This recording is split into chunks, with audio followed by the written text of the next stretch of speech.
রামপুরহাটের সপ্তম শ্রেণীর এক আদিবাসী ছাত্রীকে ধর্ষণ করে খুনের ঘটনার পাশাপাশি এই ঘটনাটিকে নিয়ে এবং আদিবাসী সম্প্রদায়কে নিয়ে কুরুচিকর পূর্ণ বক্তব্যের প্রতিবাদে গত 29শে সেপ্টেম্বর বাংলার সর্বশ্রেষ্ঠ উৎসব দুর্গাপূজার সপ্তমীর বিকালে দুর্গাপুরের প্রাণকেন্দ্র সিটি সেন্টারের বুকে আদিবাসী সম্প্রদায়ের মানুষেরা প্রতিবাদ বিক্ষোভ মিছিলে ডাক দেয়। এদিন আসানসোল দুর্গাপুর আদিবাসী মহিলা নাগরিক সমিতির উদ্যোগে শতাধিক আদিবাসী সম্প্রদায়ের মানুষ ধামসা মাদল সহ ব্যানার, পোস্ট, প্লেকার্ড হাতে ঘটনার তীব্র প্রতিবাদ ও সোশ্যাল মিডিয়ায় ঘটনাটিকে নিয়ে কুরুচিপূর্ণ বক্তব্য ও আদিবাসী সম্প্রদায়ের মানুষদের নিয়ে কটূক্তির ঘটনায় জড়িতদের দৃষ্টান্তমূলক শাস্তির দাবিতে সিটি সেন্টার নিকটবর্তী গান্ধীপুর ময়দান থেকে একটি প্রতিবাদ মিছিল অনুষ্ঠিত হয়।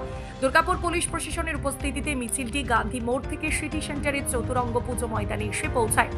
পরে সেখান থেকে প্রতিবাদ মিছিলটি সিটি সেন্টার বাস স্ট্যান্ডে এসে পৌঁছায় এবং সেখানে একটি প্রতিবাদ সভা অনুষ্ঠিত হয়।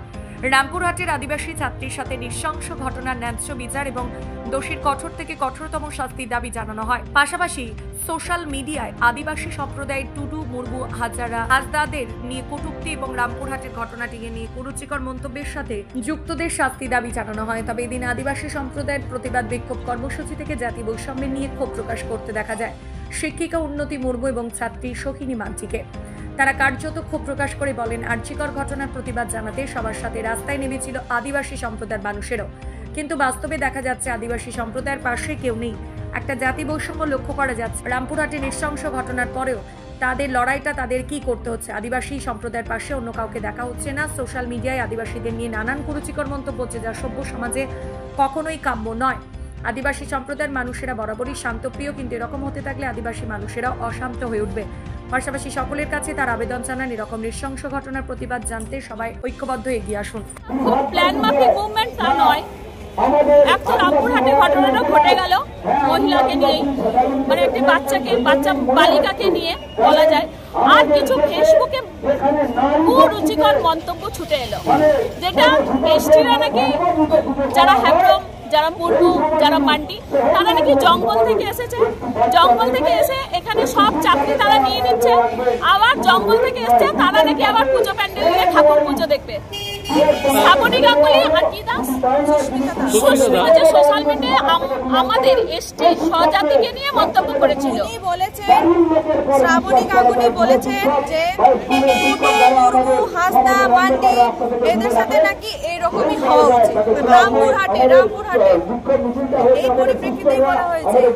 আচ্ছা, আমাদের সাথে এইসব হওয়া উচিত, তার মানে আপনি কি বলতে চাইছেন যে ধর্ষণকে সমর্থন করছেন?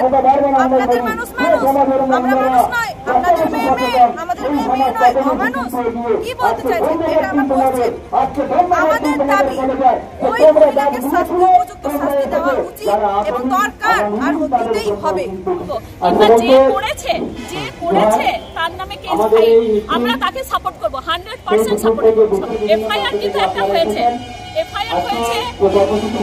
আদিবাসী কল্যাণ সমিতি এফআইআর করেছে। আমরা সেই আদিবাসী কল্যাণ সমিতির সাপোর্টেই আছি। রঘুনাথ মুর্মু বলেছিলেন, ওরা লাগি আমার দুয়ার লাগি অকয় বাইরে নেলা আমকে গেলবে, অর্থাৎ আপনার ঘর, আপনার বাড়ি যদি দেখতে হয় আপনাকেই দেখতে হবে। আজকে আমার আদিবাসী মেয়ে শাসিত হয়েছে, লাঞ্ছিত হয়েছে এবং মৃত্যুবরণ করেছে। সেই আদিবাসী মেয়ের জন্য কত বড় আশা করবো আপনাদের বাঙালি সমাজের কাছে। আমাকে একাই যখন লড়তে হবে, আমি একাই পথে নেমেছি।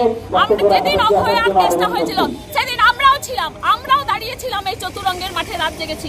কিন্তু না, আজকে আপনাদের কাউকে দেখতে পেলাম না, কিচ্ছু বলার নেই আমার।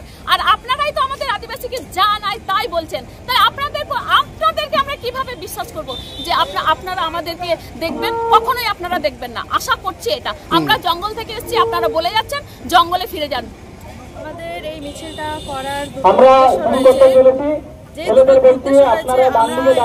সবাই জানতে পেরেছি হত্যাকাণ্ড এবং আসামিও হয়েছে ছোট্ট আমাদের বোনেদের সাথে। সেই হত্যাকাণ্ডের বিরুদ্ধে একটা বিক্ষোভ মিছিল এবং আমাদের আদিবাসীদেরকে নিয়ে যে কুরুচিকর মন্তব্য, যে আমরা টুডু, মুর্মু, হেমব্রম, হাসদা এই টাইটেলদের সাথে যেন এই রকমই করা হোক, এই রকম কুরুচিকর মন্তব্যের জন্য আমরা আজকে বিক্ষোভের মিছিল ডাকা হয়েছে আমাদের এখানে। তো এই কারণে আমাদের আমরা কতদিন চুপ করে থাকবো? আমরা আর চুপ নয়, আমরা আদিবাসীরা শান্তিপ্রিয় মানুষ, কিন্তু এখন আর শান্তিপ্রিয় ভাবে থাকতে পারি না। আমরা অন্যায় সহ্য করতে পারি না। আমাদের সাথে অন্যায় হলে আমরা সেই শান্তিপ্রিয়টা অশান্তি হয়ে যাবে। এই কারণেই আমরা এই বিক্ষোভ মিছিলটা। আচ্ছা, একটা অদ্ভুত জিনিস খেয়াল করতে, যখন অভয়াকাণ্ড মানে আরজি করে যেটা হয়, সেখানে রিমঝিম সিং বলে একজন ফোনকে করেছিলেন, সোশ্যাল মিডিয়াতে ডাক দিয়েছিলেন, ঠিক তেমনি করে আপনি আজকে ডাক দিয়েছিলেন। কিন্তু সেখানে একটা জিনিস দেখা যাচ্ছে, যেখানে রাত দখল করা হয়েছিল অভয়াকাণ্ডের সময় রিমঝিমের ডাকে, আজকে আপনি ডেকেছিলেন, কিন্তু সেই পরিমাণে কি আপনি সাড়া পেয়েছেন? এখানে অভাবটা কোথায়? অভাব হচ্ছে, আমরা এই যে যখন আরজি করার ঘটনাটা ঘটেছে, সেইখানে আমরা আদিবাসীরা অন্য দাঁড়িয়েছি, আমাদের সকল আদিবাসী ভাই বোনেরা সবাই দাঁড়িয়েছিল।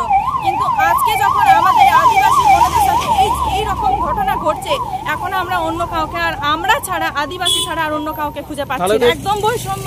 এই যে পরিষ্কার লেখা দেখতে পাচ্ছি, সুস্মিতা দাস এবং শ্রাবণী গাঙ্গুলি নামক এই দুজন মহিলা যারা রয়েছে, এই দুজন মহিলা, একজন বলেছে তার মধ্যে টুডু, মুর্মু, মান্ডি, এদের সাথে এরকমই যেন হয়। শ্রাবণী গাঙ্গুলি বলেছেন, এবং সুস্মিতা দাস বলেছেন আমরা নাকি জঙ্গলের আদিবাসী, আর আমরাও নাকি কলকাতার বুকে ঠাকুর দেখতে, দুর্গাপুজো দেখতে আসবো, মানে আমরা বাদ যায় না, জঙ্গল থেকে আসা। তাহলে আজ সত্যি করে আমাদের প্রশ্ন হচ্ছে, আমরা কি সত্যি জঙ্গলেরই যোগ্য, আর আমরা এই কলকাতার মতো বড় বড় শহরে আমাদের কোনো যোগ্য নেই? এটা কেমন কোশ্চেন? তার মানে এখনো আমাদের জাতি বৈষম্য দেখা দিচ্ছে। এই কারণেই কি আমাদের এই এত অন্যায় কাণ্ডে তারাও আসেনি? কি কারণে আসেনি? আমরা সব জায়গায় আদিবাসীরা দাঁড়িয়েছি তাদের সাথে, কিন্তু আমাদের সাথে কেউ এখনো দাঁড়ায়নি। প্রত্যেকটা জায়গার মানুষ যেন ইউনিটির সব থেকে দরকার, বিশেষ করে মহিলাদের, কারণ মহিলাদের ওপর এই অন্যায় কাজগুলো করা হচ্ছে, এইগুলো দরকার। আমাদের ইউনিটি সব থেকে প্রয়োজন। একটাই কথা, যখনই আমাদের জন্য অন্যায় কাজ হবে, আমাদের ওপর অন্যায় কাজ হবে, সবাইকে আমার অনুরোধ, আজকে আপনারা জাগুন। আপনারা না জাগলে এই জিনিসগুলো কখনো বন্ধ হবে না। সবাইকে অনুরোধ, একতা হন। একতার অভাবে আমাদের এই মানে পাশে আমরা কাউকে পাচ্ছি না। একতা আমাদের প্রত্যেকটা মানুষের জন্য দরকার। প্রত্যেকটা, আজকে ওদের সাথে হচ্ছে, কাল পরশু আমাদের সাথেও হতে পারে। তাই সবাইকে আমি অনুরোধ জানাচ্ছি, আজকে আপনারা বুঝুন কোথায় আমরা আছি। এখনো জাতি বৈষম্য দেখা দিচ্ছে, এখনো তার কবে জাগবেন?